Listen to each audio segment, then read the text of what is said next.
Fala galera, eu me chamo Felipe e eu tô aqui junto com o Henrique para auxiliar você e bem na prova do BFEP. Para isso, eu e o Henrique estamos resolvendo as provas anteriores da UBFEP, começando com a prova de 2025, que foi a última prova aplicada.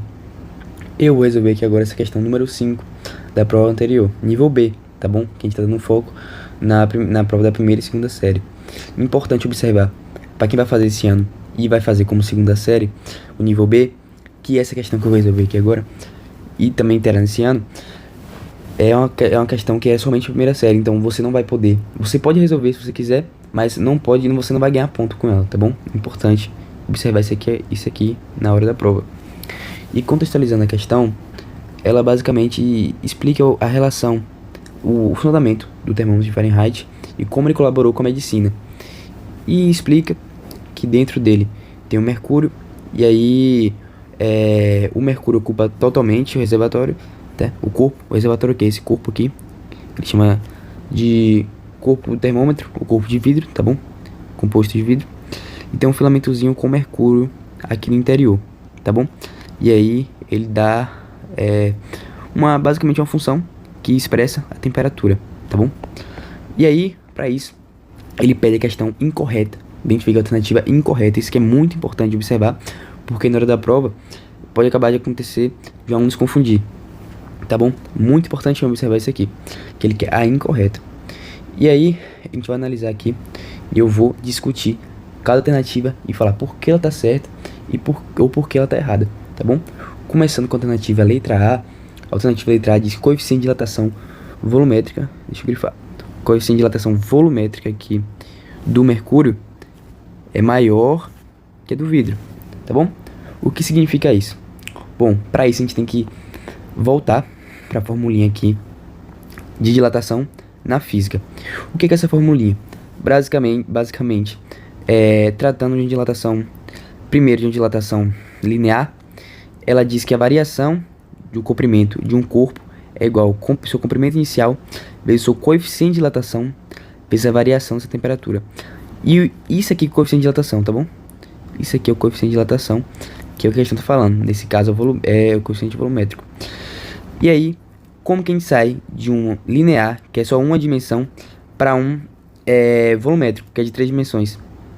A gente só multiplica por 3 o coeficiente de dilatação, porque a gente vai ter o eixo Y, o eixo X e o eixo Z. É basicamente como se tivesse uma dilatação para cá, uma dilatação para cá e uma dilatação para cá, tá bom? Então a gente só vai multiplicar por 3, tá bom, galera?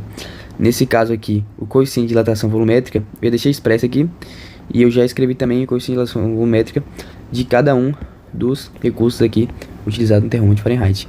No caso, eu escrevi o coeficiente de dilatação volumétrica do corpo de vidro, do corpo do termômetro, e aí, deixa eu só apagar esse resquício, e aí ele tá expresso como?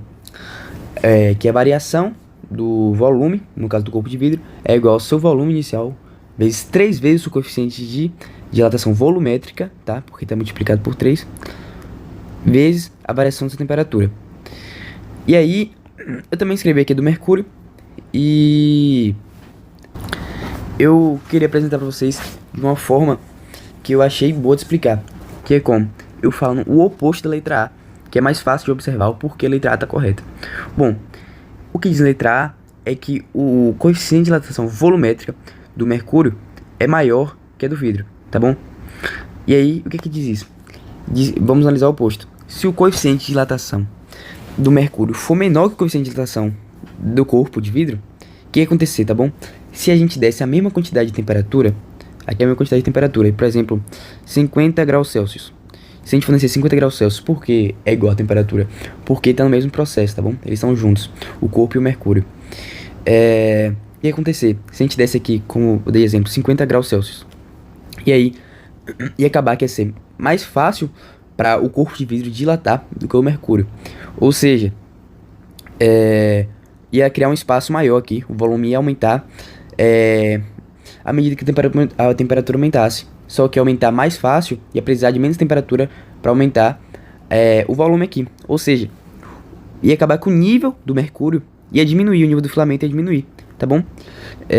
Então aconteceu o oposto. Eu escrevi aqui que o nível do mercúrio ia baixar à medida que a temperatura aumentasse, que ia ser o inverso do que é proposto do termômetro. Porque vamos imaginar que a gente deu 50 graus Celsius e aumentou aqui uma quantidadezinha X de volume e aumentou aqui só uma quantidadezinha Y, tá bom? Porque o coeficiente de dilatação, lembra que isso aqui tá multiplicando, vai ser menor. Então, o que ia acontecer? Ia acontecer também isso aqui, tá vendo que o nível tá aqui, o nível ia baixar pra cá, entendeu? Ia ser basicamente isso. Então a gente consegue afirmar que a letra A tá correta, tá bom? Vou botar um checkzinho aqui do lado. E lembra que ele tá pedindo a incorreta, então a gente vai descartar ela. Agora, na letra B, ela diz que o recipiente de vidro era fechado para que o mercúrio não escape. E essa aqui é muito fácil de observar, porque a gente consegue pensar, imaginar que se a gente tivesse um rompimentozinho aqui, o que ia acontecer no corpo de vidro, né? No termômetro. Ia cair pro lado, né? Ia escapar. E se escapasse, uma hora ia sair todo o mercúrio daqui. Tá bom? Então, é isso aqui. Com isso também, a gente consegue afirmar que a letra B também está correta. A gente vai dar um check aqui e lembra que ele quer incorreto. Então, a gente também descarta a letra B. Tá bom? E aí, agora a gente só sobrou a alternativa C e a D. A gente vai analisar a C aqui agora, que ela diz o quê? Que nesse termômetro, tá? O termômetro Fahrenheit, o nível do mercúrio no filamento indica a temperatura.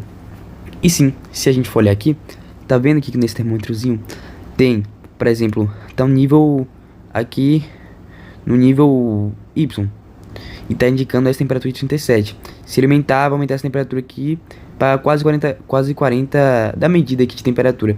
É quase como se fosse uma função aqui, tá? É quase como se fosse uma função que não é quase como se fosse, é uma função que a gente vai ter que, não o x, tá? Mas o eixo aqui das abscissas vai ser vamos supor, a temperatura e a altura e a temperatura, tá bom? Nesse caso, vamos supor que ele tá em 2 centímetros e a temperatura tá dando aqui em 10 graus Celsius. Aí quando ele tiver em 4 centímetros, que é o dobro de 2 centímetros, vai estar em 20 graus Celsius. É quase como se fosse isso aqui. E a gente consegue traçar uma função. Então sim, a gente pode falar que o nível do mercúrio no filamento tem uma relação direta com a temperatura, tá? E a gente consegue indicar o nível de temperatura. Sim, com isso, a gente descartou a C, e aquele que é incorreto, e até correta C. Só sobrou a letra D, tá? Mas a gente vai analisar também por que ela tá errada. Bom, a letra D diz que o mercúrio, por ser líquido, tá bom? O mercúrio, por ser líquido, ele basicamente dita uma propriedade, uma coisa que tem que ser, só que é uma propriedade suposta, tá bom? Muito importante escrever isso aqui, porque ele acabou de falar isso aqui, que por ser líquido, não existe isso em nenhuma teoria. Ele vai falar que por ser líquido, ele dilata volumetricamente. Só que ele diz que o vidro, peraí que eu vou pegando, o vidro, por ser sólido, seria outra propriedade suposta, vou escrever aqui também. Ele diz que não, tá? Uma coisa que não tem nem sentido, tá bom? Por quê? A gente viu que tudo vai dilatar aqui, seja linear, que é, como eu escrevi, ΔL, ou seja por área, né, superficial, que é ΔA, de variação da área, ou seja ΔV, que é em 3 dimensões de dilatação volumétrica. Ele vai variar, não importa se for sólido, se for líquido. Também, como a gente vê aqui, que no caso do corpo de vidro é um sólido, e aqui no mercúrio é um líquido, tá bom? E isso não vai interferir em nada, eles vão dilatar do mesmo jeito, não vai mudar nada. Por isso, a letra D, que é a letra incorreta, que inclusive é o que a questão pede, a incorreta, não pode esquecer isso aqui, tá bom?